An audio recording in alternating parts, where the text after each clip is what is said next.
महापौर जी हैं, वो जब मुस्कुराते हैं तो उनका व्यवहार इतना सहज लगता है कि मतलब वो इतने ज़्यादा अच्छे व्यक्तित्व के इंसान हैं कि हम उस बात को बयां भी नहीं कर सकते।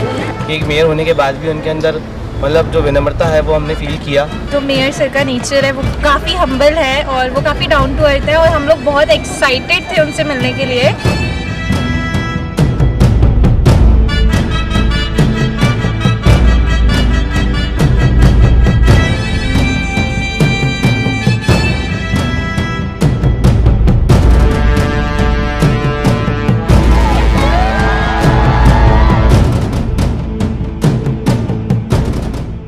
My mayor,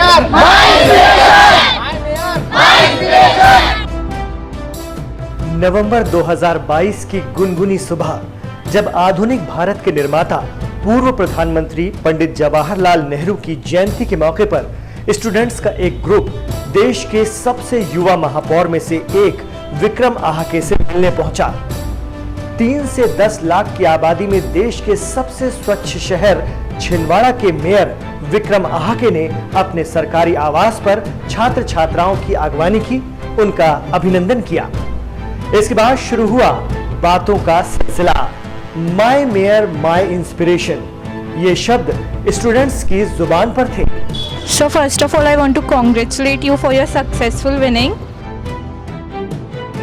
Sir, you're an inspiration for us. Like in a young age you become a mayor. It's a history in India.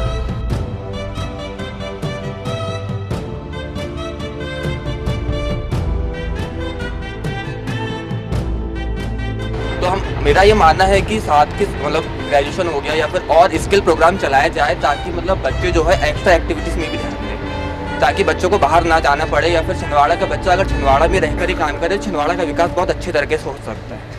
आपको पता है कि छिंदवाड़ा में स्किल डेवलपमेंट सेंटर कितने हैं? Yes sir. पता होगा लेकिन गए नहीं होंगे शायद। गए हो? देश में सबसे ज़्यादा स्किल डेवलपमेंट सेंटर वाला ज़िला अगर कोई है तो छिंदवाड़ा है, जहाँ CII है, ATDC है, अप्रेरल, बहुत सारे ऐसे NIIT है, अशोक लेलैंड ड्राइविंग स्कूल है, जहाँ सैकड़ों कोर्सेज चलते हैं माननीय कमलनाथ जी और नकुलनाथ जी के उससे। और अगर वहाँ पे होटल ताज का वहाँ पे होता है, होंडा की है, तो जब आप वहाँ जाएंगे और देखेंगे कि माननीय कमलनाथ जी और नकुलनाथ जी ने ऐसे इसके स्किल्ड के प्रोग्राम लेके आए हैं जो लगभग नॉमिनल फ़ीस रहती है, उनकी तरफ से निःशुल्क रहते हैं। अगर आप लोगों ने वो कोर्सेज भी कर लिए, बहुत प्रोफेशनल कोर्सेज हैं, तो अगर उनमें अपने कोर्स कर लिए तो लगभग कम से कम नहीं तो 25-30 हज़ार रुपये मंथली कमाने लायक आप लोग अपने पैरों पे खड़े होने लायक बन जाते हैं। कि हम अपने प्रति अवेयर हो सकें, हम अपना अधिकार मान सकें कि हाँ हमें इस जगह पर जाना है या फिर ये सब होना चाहिए, तो हम उस चीज़ को सामने रख सकें, सभी के सामने रख सकें कि नहीं ये हमारा अधिकार है, ये हमको मिलना चाहिए। दरअसल छिंदवाड़ा को जब भी कुछ कमाल करने का मौका मिला है तो उनने ज़रूर कमाल किया है, और वो कमाल हुआ है पिछले नगर निगम चुनाव में। आपको महापौर के रूप में चुनकर छिंदवाड़ा ने कमाल किया है। केवल महापौर नहीं चुना है, छिंदवाड़ा ने युवाओं की दिलों की धड़कन चुना है। छिंदवाड़ा ने बता दिया है कि हम आज़ाद हो चुके हैं, हमारी सोच अब आज़ाद हो चुकी है।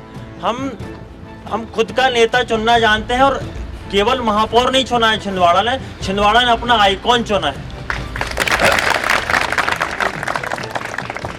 सच्चे मन, दिल और लगन से जो खुद जीवन से लड़ा होता है, सच्चे मन, दिल और लगन से जो खुद जीवन से लड़ा होता है, झलकता है उनके भाव स्वभाव से कि व्यक्ति नहीं व्यक्तित्व बड़ा होता है, व्यक्ति नहीं व्यक्तित्व बड़ा होता है। हर किसी की यही ख्वाहिश रहती है कि हाँ हमको ऊपर उठ के आना है, और जिस तरीके से आप छिंदवाड़ा में आए हैं उसके बाद से सारे ही युवाओं के लिए आप प्रोत्साहन का कार्य, मतलब आप बहुत ज़्यादा आइडल बने हैं लोगों के लिए। सर मेरी आपसे रिक्वेस्ट है कि थोड़े इवेंट्स आप अगर हो सके तो थोड़े इवेंट्स बढ़ाइए, ताकि जो बच्चे सीख रहे हैं, हम लोग सीख रहे हैं लेकिन हमको स्टेज नहीं मिल पा रहा है, तो अगर आप कर सकते हैं तो प्लीज़ सर थोड़ा सा इवेंट्स की आप क्वांटिटी बढ़ाइए।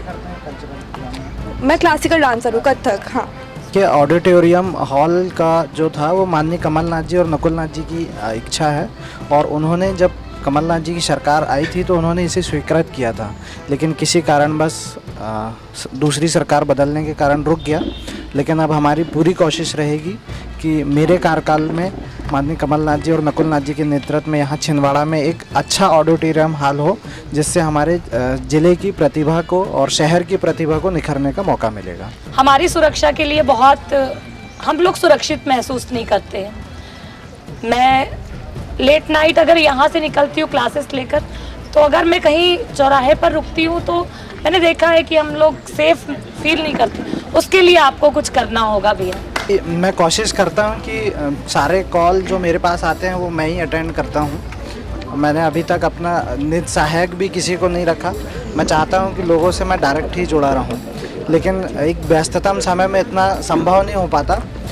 लेकिन कुछ ही समय के बाद एक महापौर हेल्पलाइन नंबर चालू होगा। आप सब बहनों के लिए भी वो रहेगा कि आप कहीं भी किसी भी समस्या में अगर शहर में है तो उसमें आपको तत्काल निराकरण मिलेगा। मतलब हमारे साथी लोग जाएंगे, जहां संभव होगा हम भी पहुंचेंगे, और एक बार हम पुलिस से भी चर्चा करेंगे। इसी तरीके से आप लोग पुलिस प्रशासन से शायद चर्चा की है आप लोगों ने, इस तरीके से गेट टुगेदर कभी हाँ कभी किए होंगे। एक बार और प्लान कर लेंगे हम लोग ज़िले के एसपी से और जो महिला सेल की जो हेड रहती हैं उनसे, और आप लोगों के साथ एक परिचर्चा उनके साथ भी करेंगे, कैसे सेफ्टी को लेके और कैसे जो नियम कानून है उन सब को लेके। और आप लोगों की सुरक्षा के लिए हमेशा मैं हूँ, और जब भी आपको लगे तो मुझे बेशक कॉल कर सकते हैं आप लोग।